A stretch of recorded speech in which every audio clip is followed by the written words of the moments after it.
প্রিয় ভাতাভোগী ভাই ও বোনেরা, আসসালামু আলাইকুম। কেমন আছেন সবাই? আশা করি আল্লাহর রহমতে সবাই অনেক অনেক ভালো আছেন।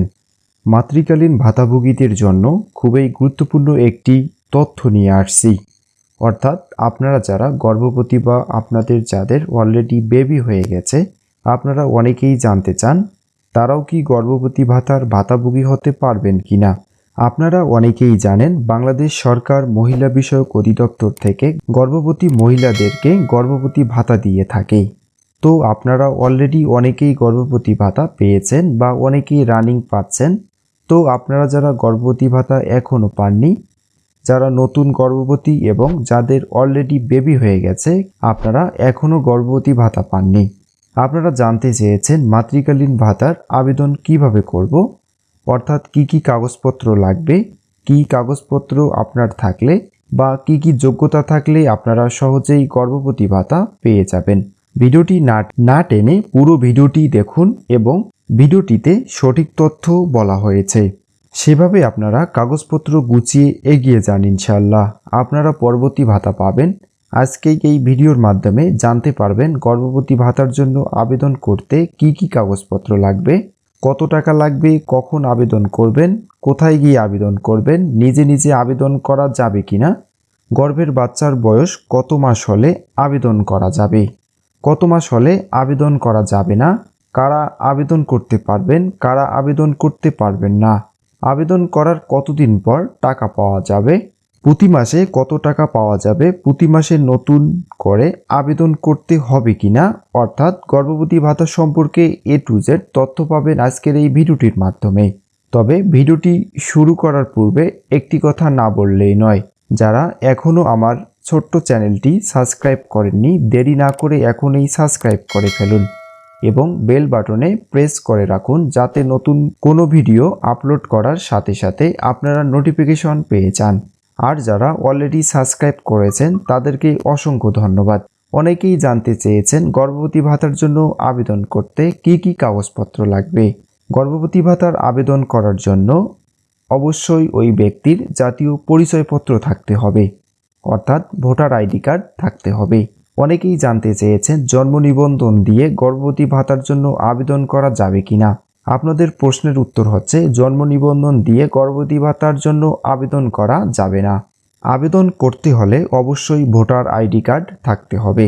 গর্ভবতী ব্যক্তির নিজের নামে অ্যাকাউন্ট থাকতে হবে, সেটা হতে পারে বিকাশ, নগদ বা রকেট অ্যাকাউন্ট। আবেদন করার পূর্বে গর্ভবতীর জাতীয় পরিচয়পত্র দিয়ে নিজের নামে একটি অ্যাকাউন্ট খুলে নিতে হবে, সেটা হতে পারে বিকাশ, নগদ বা রকেট অ্যাকাউন্ট। আবেদন করার জন্য স্বাস্থ্য ও পরিবার পরিকল্পনা দপ্তর প্রদত্ত ANC কার্ড অর্থাৎ অ্যান্টিনেটাল কেয়ার কার্ড থাকতে হবে। অনেকেই জানতে চেয়েছেন গর্ভবতী ভাতার জন্য কোথায় আবেদন করতে হবে। আপনাদের প্রশ্নের উত্তর হচ্ছে যে সকল গর্ভবতীর মায়েরা গ্রামে বসবাস করেন, আপনারা আপনাদের ইউনিয়ন পরিষদের ডিজিটাল সেন্টারে গিয়ে গর্ভবতী বা তার জন্য আবেদন করতে পারবেন। এক্ষেত্রে আবেদন ফি 50, 100 এবং 200 টাকা যেখানে যেমন নেওয়া হয় তেমনি পরিশোধ করতে হবে। আর যদি ফ্রিতে আবেদন করতে চান তাহলে উপজেলার তথ্য আপা বা তথ্য সেবাকারীর নিকট বিনামূল্যে আবেদন করতে পারবেন। যে সকল গর্ভবতী মায়েরা পৌরসভার মধ্যে বসবাস করেন, আপনারা চাইলে তথ্য ডিজিটাল সেন্টারে গিয়ে গর্ভবতী ভাতার জন্য আবেদন করতে পারবেন। এক্ষেত্রে আবেদন ফি বাবদ 50 টাকা, 100 টাকা অথবা 200 টাকা যেখানে যেমন নেওয়া হয় তেমনি পরিশোধ করতে হবে। আর যদি ফ্রিতে আবেদন করতে চান তাহলে উপজেলার তথ্য আপা বা তথ্য সেবাকারীর নিকট বিনামূল্যে আবেদন করতে পারবেন। পৌরসভা বা সিটি কর্পোরেশনের বাইরে যে সকল কম্পিউটারের দোকানগুলো থাকে সেখান থেকে আপনি চাইলেও আবেদন করতে পারবেন না, আপনাকে তথ্য ডিজিটাল সেন্টারে গিয়ে আবেদন করতে হবে অথবা উপজেলার তথ্য আপা বা তথ্য সেবাকারীর নিকট বিনামূল্যে আবেদন করতে পারবেন। এখন আমরা জানব গর্ভবতী ভাতার জন্য কারা আবেদন করতে পারবেন। গর্ভবতী ভাতার জন্য আবেদন করতে হলে অবশ্যই গর্ভবতী ব্যক্তির বয়স 20 থেকে 35 বছরের মধ্যে হতে হবে।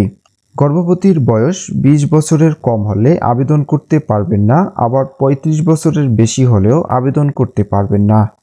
কাজেই আবেদনকারীর বয়স জাতীয় পরিচয়পত্র অনুযায়ী অবশ্যই 20 থেকে 35 বছরের মধ্যে হতে হবে। এখন আমরা জানব কখন গর্ভবতী ভাতার জন্য আবেদন করবেন। প্রতি মাসের 1 তারিখ থেকে 20 তারিখের মধ্যে আবেদন গ্রহণ করা হয়। যারা চলতি মাসে আবেদন করতে পারেননি তারা পরের মাসে আবেদন করতে পারবেন, কোনো সমস্যা নেই, কারণ প্রতি মাসে 1 থেকে 20 তারিখের মধ্যে নতুন আবেদন গ্রহণ করা হয়। শুধুমাত্র প্রথম এবং দ্বিতীয় বাচ্চা নেওয়ার সময় পরবর্তী ভাতার জন্য আবেদন করতে পারবেন। তৃতীয়বার চতুর্থ বাচ্চার সময় গর্ভবতী ভাতার জন্য আবেদন করতে পারবেন না। অনেকেই জানতে চেয়েছেন পরবর্তী ভাতার জন্য প্রতি মাসে আবেদন করতে হবে কিনা। আপনাদের প্রশ্নের উত্তর হচ্ছে গর্ভবতী বা তার জন্য প্রতি মাসে আবেদন করতে হবে না। একবার আবেদন করলে 3 বছর টাকা পাবেন। এখন আমরা জানব গর্ভবতী ব্যক্তি প্রতি মাসে কত টাকা করে ভাতা দেওয়া হয়। গর্ভবতী ব্যক্তি প্রতি মাসে 800 টাকা করে ভাতা দেওয়া হয়। এভাবে একজন গর্ভবতী 36 মাস প্রতি মাসে 800 টাকা করে পাবেন। অর্থাৎ একজন গর্ভবতী ব্যক্তি 3 বছর পর্যন্ত গর্ভবতী ভাতা পাবেন। 3 বছরের সর্বমোট 28,000 টাকা ভাতা পাবেন। গর্ভবতী ভাতার জন্য আবেদন করার সময় আবেদনকারীকে 4 থেকে 6 মাসের গর্ভবতী হতে হবে। অর্থাৎ যখন গর্ভবতী ভাতার জন্য আবেদন করবেন তখন আপনার গর্ভের বাচ্চার বয়স হতে হবে 4 থেকে 6 মাসের মধ্যেই। গর্ভের বাচ্চার বয়স 4 মাসের কম হলে আবেদন করতে পারবেন না। আবার গর্ভের বাচ্চার বয়স 6 মাসের বেশি হলেও আবেদন করতে পারবেন না। কাজেই আপনার গর্ভের বাচ্চার বয়স যখন 4 থেকে 6 মাসের মধ্যে থাকবে তখন আপনি গর্ভবতী ভাতার জন্য আবেদন করতে পারবেন। ভাতা সম্পর্কে কোনো প্রশ্ন থাকলে কমেন্টস করে জানাবেন।